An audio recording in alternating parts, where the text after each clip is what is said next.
All right. Let's get this out of the way first. The thoughts, views, and opinions expressed on Tailboard Talks Firefighter podcast are solely those of the speakers, guests, and host, and do not in any way represent the thoughts or views or opinions of any other employer, partnership, or sponsor. The material and information in this podcast is for general information purposes only and should be used at the listener's discretion. It's never as good the second time as the first time. Yeah. So now we're recording, so now we can continue to talk. We got the hockey talk out of the way. It's all good. We have to bore people with how bad Edmonton is going to lose. Let's go this Oilers. Year. Okay. Just bitter Blackhawks fan, just spitting venom over here. Well, welcome. So officially welcome. We've been talking for about 20 minutes already about hockey and our kids and everything. So welcome to the show. Thank Very you so happy much. to have you. Why don't you just quickly introduce yourself, a little bit of background. We'll jump right into it. We have a few things I wrote down as topics that we already talked about, and we'll get going. Sounds awesome. My name is Raina. I'm a registered dietitian. I live up just outside of Edmonton, Alberta, up in Canada. And I am married to an RCMP officer up here. So um, my company is called Shift Work Nutrition, and I dove into that after being in private practice as a dietitian for about 10 years, and I really transitioned over there because I just saw this big gap in the nutrition field when it came to this crazy lifestyle of rotating shifts. So because we did it in our house, because my husband worked all kinds of days and nights and 4 on, 4 off, and all sorts of different kinds of schedules, I was looking into some of the research surrounding it, and it was terrifying. Like all doom and gloom, all like cancer and heart disease and diabetes and depression and anxiety and all of these really negative things. And I panicked. Like we're all screwed. We're all screwed. We're all gonna have high blood pressure and all the things, and we're gonna die right after we retire because it was just so negative. And so, but I didn't see anything to kind of compensate as far as how do we really realistically pull in some of these nutrition strategies to minimize these risks. So we know nutrition plays such a huge role in all of these lifestyle things. And so that's where I dove into. And so here I am now. So that's what all my content is really surrounded to, is just making nutrition stuff as like practical and realistic and easy in real life, and McDonald's drive-throughs and all the things, energy drinks. So just because I know that this stuff happens, and we're not trying to slap anybody's hand or judge anybody for doing that, but just saying this is a reality and how do we make it as good as we can. Yeah, I really appreciate your approach too, because kind of like we were talking about before, we when we go to work, we pretend like we're in control. Like we pretend that we're in control of like whatever's happening, but we have literally zero control. Like Right. doesn't matter what we're doing, what time it is, what we'd rather be doing, what we're involved in, we can be called out. And then as much as we, again, like to pretend we're in control, we're really public service out there. So it's like, Right. yes, I would like to do things a certain way, but I got to do it this way because the public is asking for this or demands this or whatever. So having one more person tell us what we can and can't do is like, you could be giving me the keys to the castle and I just don't want them because I don't want to sit through a lecture about how bad peanut butter is for me. Like, just let me eat the peanut butter Mm-hmm. and do my thing Mm-hmm. and be happy for a minute, Mm-hmm. would you? And so Yep. that's what I really appreciate your approach, because it's like that. It's like peanut butter is not going to be the thing that takes you down. Yes. Let's just do a few more things this way if you get around to it, and you'll be more well-rounded. But I I I would be more apt to disregard whatever you said, regardless of the value of it, depending on your approach, than be like, oh, it's my problem, I'm interpreting it wrong. Mm-hmm. It's just not Mm-hmm. not realistic. So Mm-hmm. how hard was the struggle then from going from private sector to then trying to teach and get your husband on board with this stuff? Because I almost would consider that, knowing myself and what Katie tries to make me do, that would be harder than getting our 5-year-old on board with things sometimes. Oh, I refuse to be my husband's dietitian. Like that is the number one bad thing for our relationship. Like we will go to counseling if I Yeah. step into that role. So he does ask me stuff often, especially if he's in a season, as we all get, like we've got seasons of high motivation and then we've got seasons of lower motivation. And so if he's in a season of like, hey, I'm focused on this, I'm like thinking about meal prep, like he will send me over Instagram. We're sitting in the same room, but he Oh sends yeah. me Instagram reels of like, look at this meal prep idea. I'm like, that's great. Go for it. You know, to really take it by the reins and run. So yeah, so I try hard not to be his dietitian, but I also want to support him, right? And so Yeah. sometimes, like I'll pick the supplements that we get. I'm picking the protein powders. I'm picking the things because I know what I want and I'm Yeah. picky. And so it's things like that where I'll bring that in. And for example, the other day we went and did a workout together. It was on Mother's Day. He said, we were sitting in church and he leans over to me. He's like, when we get home, we're doing this workout. I'm like, okay. So we went home and did a Mother's Day workout together. Um, but then when we were done, I said, here, take this protein shake, the BCAAs in it will help with how sore we feel after. Yeah. And then I was talking to him last night. He said, yeah, actually, I feel better than I did last time. So, anyways, that's how I view my role as like support, but for sure, I am not trying to change him. He probably gets more nutrition advice from his buddy at work than he does from me. So, Oh, well, that's a slippery slope. That's got to be. yes. So, how do you sit on your hands then when you're like, oh my God, please, when he comes home with a new carton of Jack 3DX and he's like, I think this is going to be awesome for my blood pressure. I heard it makes your face turn red, which means blood's moving. So, let's go. Like, how do you sit on your hands eating, you know, Slim Jims have protein in them. So, if he's going to grab a couple of those, what are we doing? Like, how do you navigate that field? So sometimes I say, would you like my professional opinion on that? And then if he says no, I'm like, okay, well, let me know how it goes. That's a And trap. yeah, that is a trap. I know. You're right. It's like, does this make me look fat? Kind of one of those Right. type of trick questions. So yes, it's if I have a genuine concern, Yeah. I might say like, hey, this is something that I recently read. Like, it doesn't look like that may actually work. So go ahead and try it if you want. Let me know what you think. But Yeah. so it's a fine line. So I think again, as they always say in therapy stuff or whatever, I focus on what I can control, right? So I do the majority of the cooking in the home, Yeah. majority of like having just the healthy easy stuff, eat like fast and easy. And this is my whole mantra, I think, in my approach to nutrition. We're ultimately lazy people. If you're working rotating shifts, you are tired, and so the mental capacity to like think about meal prep or think about what to buy at the grocery store or think about like meal planning, it's low. Yeah. It's really low when we're just always fatigued. So I, I view my job as like making the healthy stuff as easy and accessible in our house as we can. So pre-portion things, fast, easy veggies, whatever it is. Hmm. And then that just helps set him up for success for picking easy stuff out of the fridge and pantry. Or if I am packing his lunch that day, then it's easy for me. And so, So there was a recent one I saw you posted where it was like he had texted you and said, "Hey, I'll be home in 5 minutes. yeah, Can you make my lunch?" And what yeah, I really liked about it, it didn't turn into like, "Oh, in the 5 minutes before my husband came home and I made this artisanal sandwich with my own home baked sourdough." And you're like, "Here's some turkey and here's some cheese and here's some lettuce.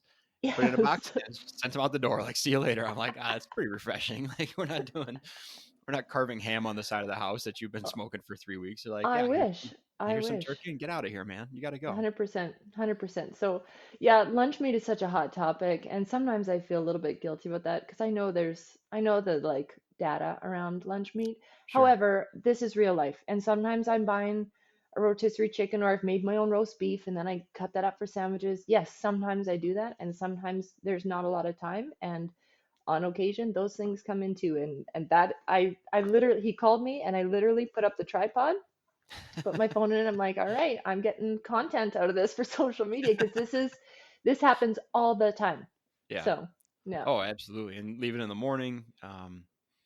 Yeah, my wife will make smoothies for her. She'll make yep, eggs and toast for the kids, and yep, I'll just grab the bar we bought at Costco and just grab it and be like, "This is good enough." yep, yep, It's just kind of the way it goes. And maybe I'll eat right. something at work, and maybe I won't till lunch, but these things happen. Um, so when you go out to departments or organization or groups, what's the general feeling? Is it more like, hey, we just want to support people? Is it, hey, we're checking a box and we just need someone to talk? Or is it like, we are clueless. We have no idea which way is up and we may be adults, but we act like 5-year olds. So please help us. Where are you finding, what's the median feeling when you go out there and talk to different groups of people? That's an interesting question. So I would say I'm primarily brought in by people who are maybe in charge of training or in charge. They're like, a lot of times it's a new role. I have people come in like, hey, I'm new in this role. I'm in like a wellness coordinator position, or Mm. I'm a health and safety officer or whatever. And so I think for that side of it, there's a bit of checking the box aspect of it. Hey, we're looking for new information for training. Ah, we've never Yeah. talked about nutrition before. Great, come on in. And Yeah. so we do that. So whether or not the audience participants are wanting it, because I do think there is a concern. It's like, great, you're going to come in and tell me not to eat McDonald's and eat less fast food and drink less caffeine. I already know that. Right. But what other option do I have at 3 in the morning when I haven't had time to meal prep? So, Right. uh, so I think I'm hoping that when I come in and a lot of my presentation work and corporate stuff, whether it's virtual or in person or whatever, is saying like when you do go to McDonald's, here's what I would recommend getting, Sure. because I appreciate that that's a reality of it. So I'm really focusing on here's how to have better energy. Here's how to feel less sluggish over your shift. Here's how to deal with when you get a really tough call and you come back and there's a box of donuts sitting in the back kitchen. And your brain will drive you to eat that really fast, energy dense food that will release endorphins. Mm. Here's how to handle some of this stuff. So I think for sure I'm checking off maybe a training box, but I've definitely had comments of people saying like, man, I wish I knew this 30 years ago because nobody was talking about how to eat for night shift. Right. So, and there's a plethora of research out there, but again, I don't see this being really well discussed on a detailed level. All the nutrition recommendations I see for shift work are painfully generic. Stay Oh yeah. hydrated, eat Right. well, Right. take care of your stress, sleep well. It's like Mm-hmm. brutal, Nailed it. brutally generic. Yeah. Yeah. Well, let me make it clear. I'm not against checking the box training. I very Sure. much believe it comes down to who's presenting it and then who's Mhm. receiving it. Mhm. I've certainly been told to go to training, and depending on how cranky I was that day, it was the best or the worst training I've ever been to, Interesting. independent of what the Yeah. people around me thought. Right. So Right. if that gets me in the door and that gets me in front of people, then it's in my, it's my job then to make it beyond check the box training. So Sure. don't take that as an insulting or a degrading term at all. But um, do you see more feedback from older employees or younger employees? Because I would almost think that the older employees towards the end of their career would come back to you and say like, yeah, I wish I did know that. It explains why I Mhm. bolted on 30 pounds in the past 10 years. Where the Mhm. younger guys are like, Mhm. yeah, I'll care about that when I'm 50, and none of it matters anyway. So I'm just gonna eat the donut. Uh, Sometimes both. So I've seen feedback from I would say an older generation of nutrition, that's women's work in the kitchen.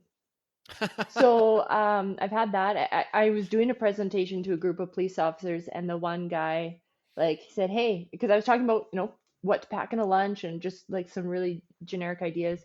And the one guy said like, "Hey, can you call my wife and tell her what to do?" I'm like, Yeah, absolutely not. for That sure. Yeah. I'm not going to be responsible for that therapy session. So I've seen that perspective. It's like, yeah, nutrition is women's work in the kitchen, and I don't really care. Hmm.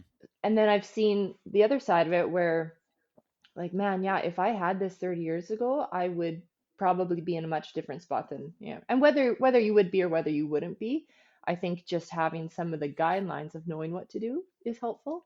Yeah. And then on the younger side, like some guys in the police force who have been in a year or two, like they still feel good. The night shifts haven't really caught up with them. Yeah. They're happy slamming 4 monsters a night, like they're good. And so it's not it's sometimes it's not until we feel it. It's not until we feel like, okay, this is starting to get old. This I'm Yeah. starting to feel the effects of this. That we're looking for what else can I do to help my energy level. Yeah. It's something my brother used to say. He got his counseling degree, and there's been a big push in the fire service for peer support and counseling, and and kind of this internal thing where we take care Mhm. of each other with Mhm. just had initiating the difficult conversations, and then quickly referring out to a appropriate level. But he would do these talks, and we'd talk to all the new guys about it. And my brother would say, "This is basically like giving a toddler the keys to a spaceship. Like it's this incredibly valuable Mm, thing that they have no concept how to use yet, and it's basically useless. right. They might as well just chew on it for the next 10 years until they grow up. But someday, if they keep that key, maybe they can put it to work, right? And Yep. I feel like that's what we see a lot of times with, unless someone comes in dire shape and they're like, Right. I need to lose 50 pounds because I am just getting rocked out here. Yep. Most of it's like, I mean, I've had the same talk with one guy now 3 times where at the very beginning on the first 5 days, we'll sit him down and be like, okay, here's a little overview of nutrition. Here's Yep. a suggestion Yep. on protein intake. And here's, blah, blah, blah. And at the 6 month mark, we'll come back and test them again. They'll be like, how much protein should I be eating? I'll be like, okay, so you remember like 6 months ago, it's a long time. You've done a lot. Let's go over it again. And then at the Yeah. 1 year mark, they're like, hey, when I get a probation, can we sit down? You can tell me like about protein and stuff. I'm like, God, you are killing me, man. I know I have it documented. We've talked about this twice before, so it's just Yes. not a thing until it's a Yep. thing, like you're Yep. saying. So it's, 100%. but that's again, it comes back to your approach and why I appreciate what you're putting out there because it's very much just little drips, and what we Yeah. talk about with the fitness stuff at work is like the best thing we can do is be available for 20 years. And then hopefully after 20 years, someone takes us up on it. And that's going to be a Mhm. major win. But we're not going to force anybody to do jumping jacks. We just got to let them know when you want to do jumping jacks, I can help you with those. And Yeah. then take them as they come, right? Um, Another thing you did caught my eye big time was something that's prolific in my department was there's a little green powder mix that everybody seemed to pick up about the same time because of their formidable marketing presence, and that's athletic greens. Right. And then everybody was riding the wave of athletic greens, and I Right. was like, okay, I can kind of see what's going on here. And Mhm. we thought about it with the morning smoothie thing. Mhm. And then I started seeing some very, very few people were turning a critical eye to it. And then I saw you kind of profiled it a little bit and said, Mhm. it's got all this good stuff, but what about this stuff? And Right. then we've kind of sent back and forth a few other pages that have kind of dissected it as well. Yeah. Um, that kind of attack the same but different aspects of it, where it's like, oh, and there's also these other things to think about. Mhm. So we're not out to vilify athletic greens, but Yeah. I think it speaks to a larger lesson of like, there's no magic bullets. This might Yeah. help, but Yeah. there's some consequences to everything, right? Yeah. So if you just want to kind of go in on that a little bit, whatever is kicking you right now about athletic greens or just the supplements in general. Yeah. Yeah.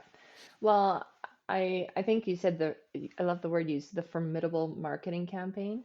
Um, we are all looking again, I think as humans, and I don't have a psychology background, but I think as humans, we're kind of built for like the path of least resistance with the most amount of instant gratification. Yeah, It's like, oh man, yeah, if I could drink these greens instead of eat veggies, it's great because I don't really like veggies that much. So this athletic greens came out hot on the market, lots of big influencers, big well-known names, and good-looking people pushing it. So all the ads that I saw were like yeah, were my demographic. So it's women, maybe like early mid 30s, whatever. And they're like, yeah, my bloating's gone, and this and this and this, and it's kind of like, oh, that actually looks like it's this dark green color, looks super healthy. Anyways, yeah, I every time there's nothing new under the sun, right? So every once in a while, something else will come out, whether it's ginkgo biloba or athletic greens or whatever it is. It's like, this is the answer to all of our issues, and it's yeah, easy. And so, athletic greens, in a nutshell, is like a multivitamin, it's probiotics, and it's herbal supplements like ashwagandha. Everything has ashwagandha in it. So, and other kind of herbal things. So it's a it's this big conglomerate of a drink, but it's very concentrated and very powerful. So for sure, there could be great components from the probiotics. Ashwagandha is an interesting herbal supplement because it's got pretty good evidence for some things and weak evidence for other things, but it's promoted for like everything. yeah, But at least here in Canada, like the supplement industry is so very unregulated. And so anybody could slap something together and call it whatever and mm, sell it, go ahead. So Canada has very strict rules on some things, and then other things are super loose. So in that sense, it could be a little bit risky for people who are on medications. I'm leery of taking things like that because all that stuff could actually impact your medications. My Instagram post came about because I'd just gotten off a call with a client of mine who's a medical resident, and she's saying, "Man, people are like coming to hospital and livers are like their liver enzymes are off the charts. They're showing signs of early stages of liver damage and liver like disease and whatever." And we're like, what is happening with these people who seem fit, who seem healthy in all these other regards, but they're coming in sick? And the scariest one was a child who came in. Mm. And again, all these liver things happening, and mom is feeding their child athletic greens. And so Wow. that's what she said, is that these people are coming in, taking athletic greens, and their liver enzymes are off the chart. And the thing that drives me crazy about athletic greens is that more is not more. So athletic greens has 1,000% of your vitamin E intake. Vitamin Hmm. E is one of our fat soluble vitamins. We're not just going to flush that out through our pee. And Yeah. so if you're taking that on a daily basis, and vitamin E can be achievable through regular food, as most of our nutrients can, that's concerning. That's concerning that we're getting 1,000% of a vitamin we just don't flush out easily. And so, especially when it comes to certain demographics, I'm red flags are going up for me. Hmm.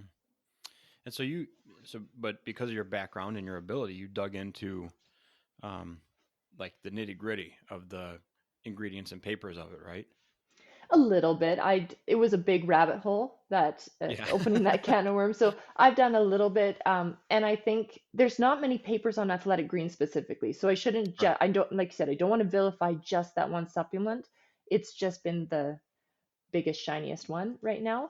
There are For sure. lots of papers, though, on greens, green supplements in general. And a lot of the liver components that come with it come down to some of those herbal components, or if it has a green tea extract in it. That can Hmm. seem to be one of the things that gives us a boost of energy naturally. And I'm doing air quotes here, naturally. And it still has a natural form of caffeine to it. So that can give an energy boosting effect, but again, in concentrations or in unregulated supplements, that green tea component or some of those herbal things they can put in, those are the components that can be more damaging to our liver. Okay. Tricky. So let's say that I just bought a 2 pound jug of athletic greens, Right, right? And it right. was like $180 Yes. and I can't return it and I got duped. What's my next steps to safely navigate this minefield? Oh man, yeah. Um, so even so I if it was me, I'd be taking a look at the nutrition value and be like, okay, I don't know if I want 1,000% of my vitamin E intake every day. I'm maybe gonna Yeah. half dose this, or I'm gonna do it once a week. Sure. And it'll take you much longer to get through, obviously, at that rate versus doing it every day.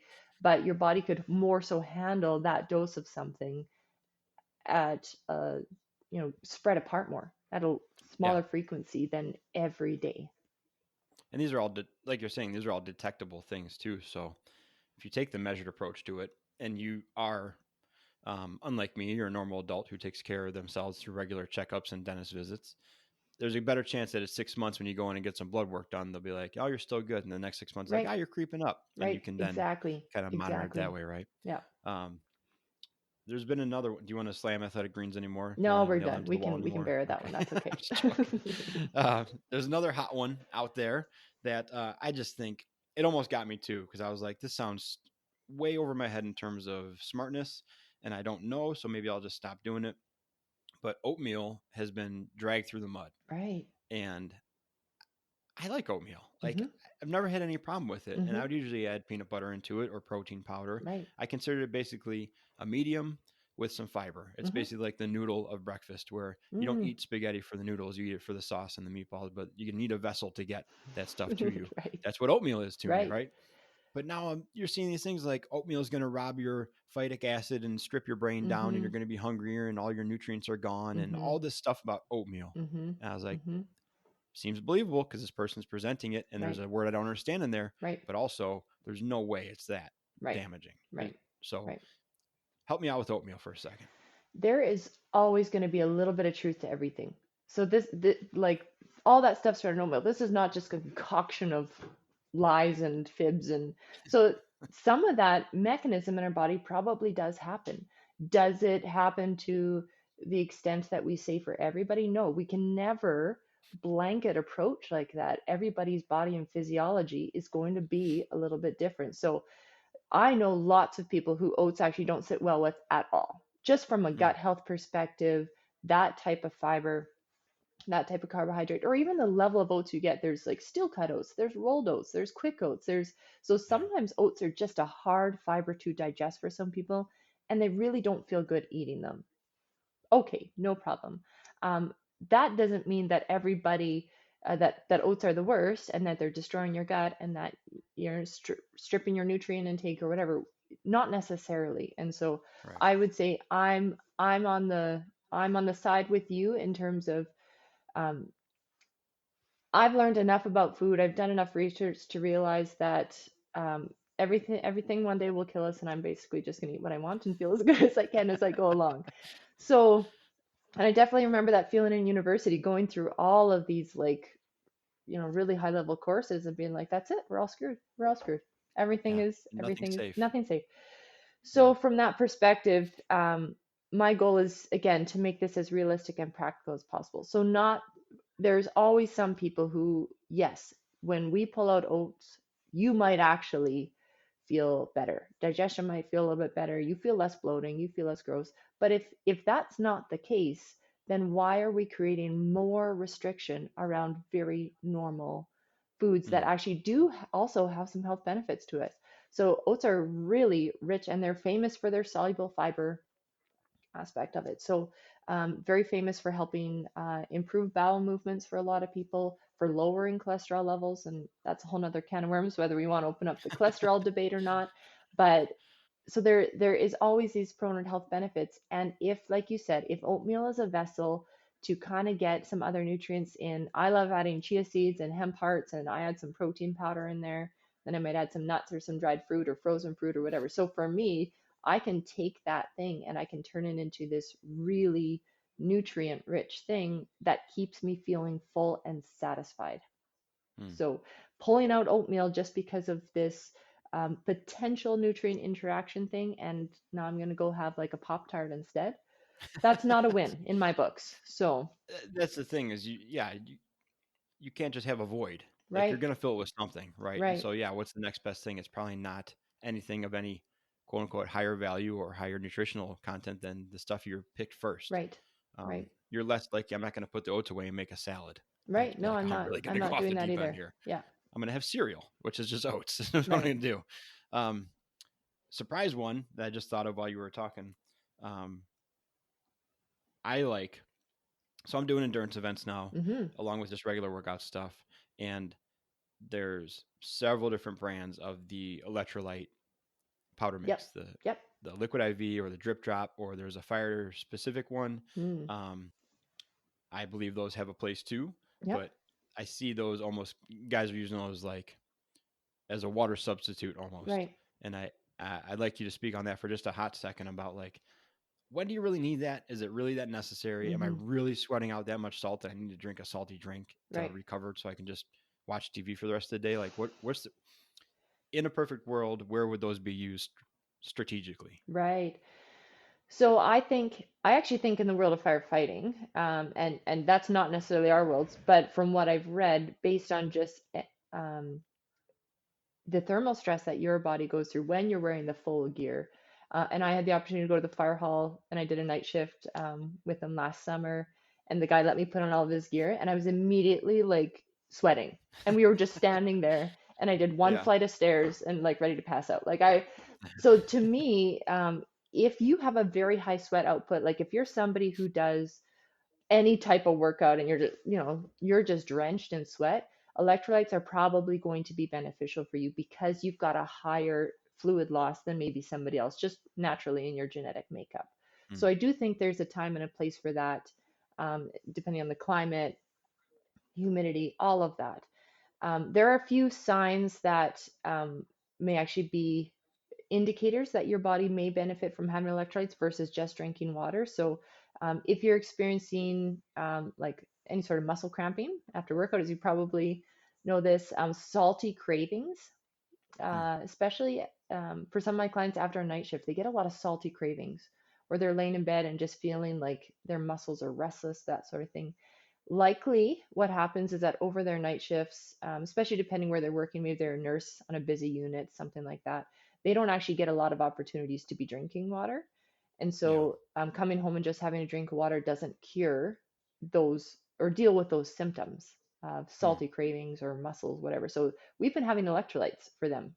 So they haven't necessarily been doing um, a high sweat workout, or they haven't been running long distance, but that is a scenario where they actually really do benefit from it, especially when they're going to sleep. So that's a bit more anecdotal. I don't have a Sure. ton of like clinical evidence behind that one. In the athletic Yeah. realm, and I don't proclaim to be a performance dietitian by any means. Mostly, I will be using electrolytes for somebody, probably after, again, depending on sweat output, but maybe not till after 30 to 60 minutes of activity. And then I would say, Okay. okay, now move from water now into electrolytes. That might be more appropriate. Some Fair enough. electrolytes have carbohydrates, some don't. And so, again, if it's an endurance activity, now I probably want you to do electrolytes and carbohydrates after a certain period Right. of time. And then we go into the carb schedule, or the carb kind of loading component of it. But So that naturally leads into our is that better than like a typical Gatorade slash Powerade thing where it's or a Diet Coke or a regular Coke? I mean, where because in the grand scheme of endurance sports or just hmm stu electrolytes, Gatorade, Powerade, and Coke are all on the same playing field. right, Surprisingly, and right. chicken broth for like ultra marathoners and stuff. There's Yeah, all these obscure things that all fit in the same level right, there. Um, is there a component where you're like, okay, electrolytes for this one, full strength Gatorade for this one? right, You just go sit down, have a Coke, and you're drinking chicken broth over there because you just ran 500 miles. Like, right. how do we responsibly judge what's appropriate for us? Because I'm going to go towards probably the best tasting and probably the sweetest and most calorie dense thing because hmm that's the best. hmm So I'd rather hmm eat ice cream than make a sandwich. right. How do we responsibly govern that in our head of what is appropriate for us? Oh, and I think you've hit the nail on the head. There's definitely a science to this, but there's also what sits well with your body. Some Mm, people, like I've seen posts, people like, oh, I tried this new gel and then I puked on my run. Like yeah. that's not a good one for you. Don't keep forcing that one down, probably, even though maybe scientifically it's the best. So there Yeah. has to be that element of like what sits well with you, what your gut can handle, what feels good, what you like, what you don't like. So that might be the base level one of kind of us choosing it. I don't think that we need carbohydrates. Really, we should have enough stored in our muscles in the form of glycogen to fuel probably 60 to 90 minutes Mm, of a workout. And then from there, in the case of endurance sports, it's like you're going, like even if it was a half marathon or a full marathon, or you're now doing a 50-mile, whatever. Now we need regular carbohydrates because we've tapped our storage. So yeah. if we recover adequately after workout, and we're putting the proper things in post exercise recovery, we should be topping up our glycogen stores after workouts. Your next training session is good. You've got lots in the tank. Again, if it's long, now you actually do now then I would switch from maybe just an electrolyte because it's a hot day, you're sweating heavy, and then you're going longer. Now we need the full strength Gatorade where we need those carbohydrates and maybe the electrolyte component coming in.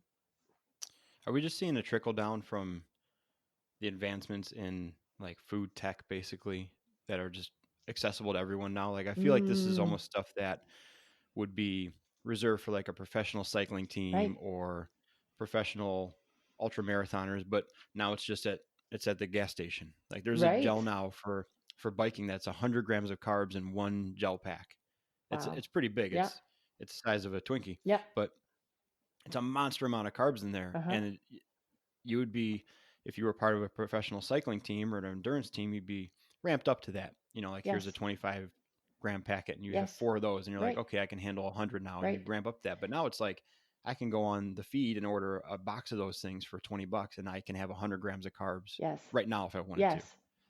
Yeah. So is that just a symptom of us is just food science trickling down to the regular person? And now we just think that everything's for us. I think so. I think that's a really good point, is that everything is so accessible. Like I can go on Amazon and get like, I don't know, whatever I want and right to my Yeah. door. Whereas before I'm like, no, I actually have to drive to the grocery store to get that thing because that's not available. So I think you're right. I Yeah. think there's so much more accessible, and we live in a DIY world, I think.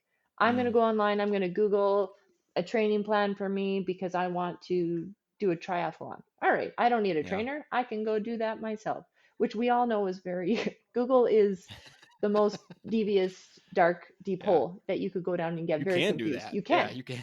It's not You can do a advisable lot of things. because nobody's there to answer my questions when my knee starts Right. hurting, then my ham starts hurting, and then all the things. So Yeah. I think you're right. I think everything is so much more accessible. What the point that you made there that I think was subtle, but it's so true, is that that amount of carbohydrates in a gel pack could wreck your gut. Like if I'm Yeah. doing a performance nutrition plan for somebody, um, we are very strategic about how we are spacing things out. Like I'm like, you need to do this, and then we're going to talk again in 2 weeks to see your tolerance level for this. And then we're going to increase the carbohydrates again if it's tolerable. And then we're going to stage it out. So just to Yeah. go and grab that thing, like, oh yeah, I'm going on a family bike ride. I'm going to go get this 100 grams of carbohydrate gel because so that I'll feel better. That's not how Yeah. that works. So it's Yeah. You'll be feeling you'll things. be Yeah. You'll feeling, feel all yeah, you'll sorts be of feeling all things. sorts of things. Very true. You're not going to want to stop for ice cream halfway. Yeah. Um, so on here before, thanks for just running off the radar with those. That was not planned, but that was a good conversation. On here before, so I'm only licensed. I'm only certified to the level of personal trainer. So in Illinois, um, I can offer generalized nutritional advice, but I can't give you a detailed food plan. Sure. Like I Yep. can't tell you to eat eggs at 8 o'clock and three Yep. eggs and then Yep. this much pepper or anything like that. But I can say, hey, you should aim for 1 gram of protein per pound of body weight. Sure. Um, that's USA math right Sure. there. Reading miles per hour and pounds per body weight. But the three things that I've generally said are safe, and I've gotten backing from some smart people, are protein, creatine, and fish oil, Yeah. or some sort of omega 3. Yeah. Do you have any strong feelings on those three, or is there anything else that you're like, oh, and don't forget about this thing that I frequently see shift workers Mhm. Mhm. low in, or they can just add it as pretty Yeah. easy, low potential for harm, maybe a potential for benefit, but we're not going to need to like change your heart medication to try this out. Totally. Yeah. No, I think that's really good. I like all of those a lot. I think protein powder is not always 100% necessary. Some people just really don't like it, and we can do it through food. It's just takes a little bit more time, a little bit more Yeah. planning. So I love protein powder for its convenience and how nutrient rich it can be. The whey is very quickly digestible after. So all that stuff, I love that. Creatine, the creatine monohydrate seems to be, we don't need to do any of the fancier versions now. That seems to be the standby old faithful. And even so, benefits obviously from a workout perspective, but even there, I was reading some benefits to it from a shift work perspective too, is Mm, that it can help with the circadian rhythm disruptions by some mechanism. I'm not 100% sure how, but or it can help in the prevention of early sarcopenia that occurs in shift work. And sarcopenia just mm. means that our loss of muscle mass over time as we age. Shift work seems to speed that process up a little bit, which is depressing, but creatine might be able to help with that. And then, like you said, the omega 3s, I think that's excellent because um, so you said fish oil. I do like to differentiate a little bit because people can be like, oh yeah, fish oil, and go out and get it. Fish oil can have a whole different blend of those different fatty Right. acids. And Yeah. some of them have a really high concentration of maybe things like vitamin A. And so I'm very, very Mm, just careful about how much people are getting from that. But if we target exactly like you said, the omega 3s, or the omega 6 and 9 are more easily obtainable through food. We will experience a little bit less inflammation in the body if we bump up the omega 3s. And then the 6 and 9, we don't supplement as much. We just get that through diet. So I usually target the omega 3s specifically for a little bit okay. less inflammation, heart health, And the only other one I add in for pretty much all my shift workers is vitamin D, especially us just living up here in the north in Canada. We just do not get the opportunity to make vitamin D from the sun for half the year. And then if you're Yeah. working shifts and you're sleeping half the days, it's hard. So I pump my clients up on vitamin D quite a bit.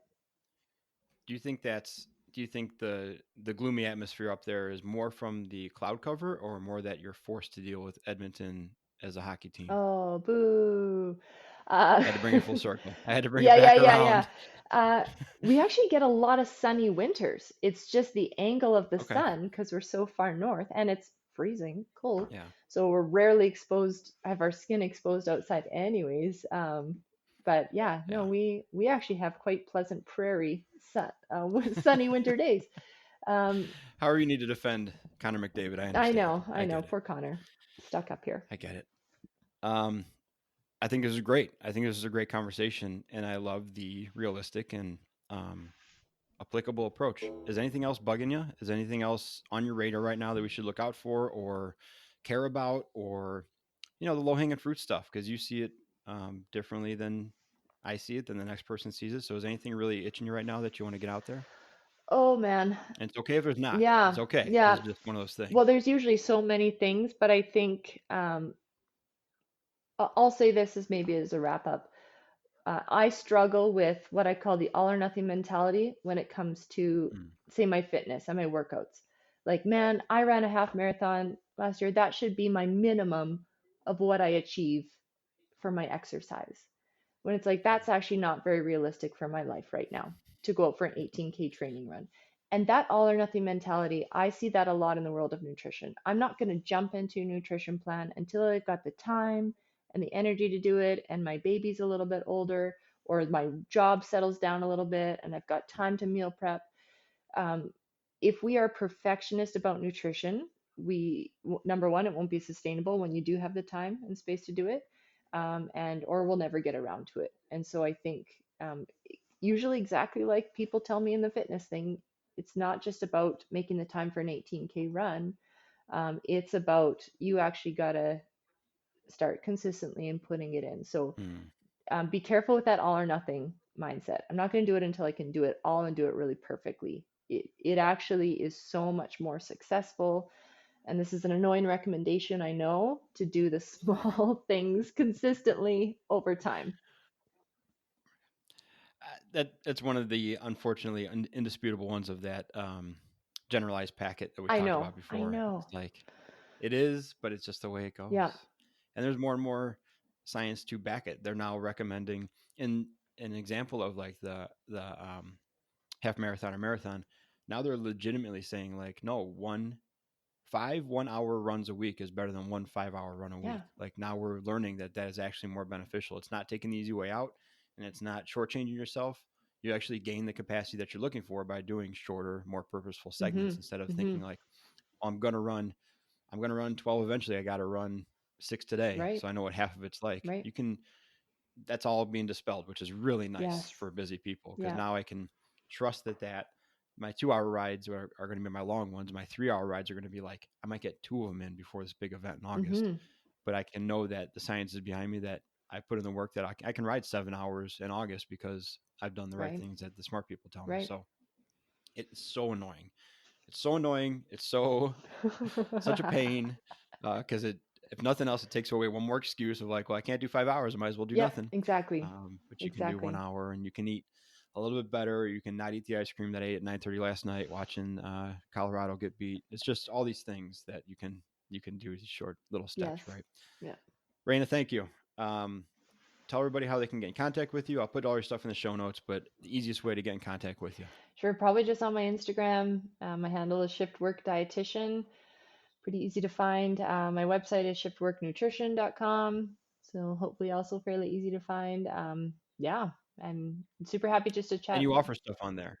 You offer different levels of stuff on there too, I right? do, yeah. I'm pretty tightly regulated as far as the demographic and where people live and who I can see as far as Mm. our professional bodies and colleges. But they definitely have some stuff for anybody who can access. It's kind of a bit more in the DIY side of it. So But it's coming from a good place. It's not we're talking high-end Oh DIY yeah. lumber here. We're Oh not, yeah. yeah, These are all of my recommendations about like what to eat, when to eat, caffeine strategies, sleep strategies, and yeah, and all the stuff that I see that impacts people's energy the most. It's just not me sitting down one on one with somebody, but it is right on. all of like the research based content. So Awesome. Awesome. Well, thank my you. pleasure. Thank you so much for having me. This was awesome. Absolutely. We'll have you back on once next year, maybe next year's playoff run when next year's the year, then we'll have you back on to see how everybody's Hey, we're feeling up not down there. and out yet. There's hope. I know, but you'll have to be watching. Connor will be like playing for San Jose or somebody. You'll That's true. have to get That's a true. Sharks hat. Yeah.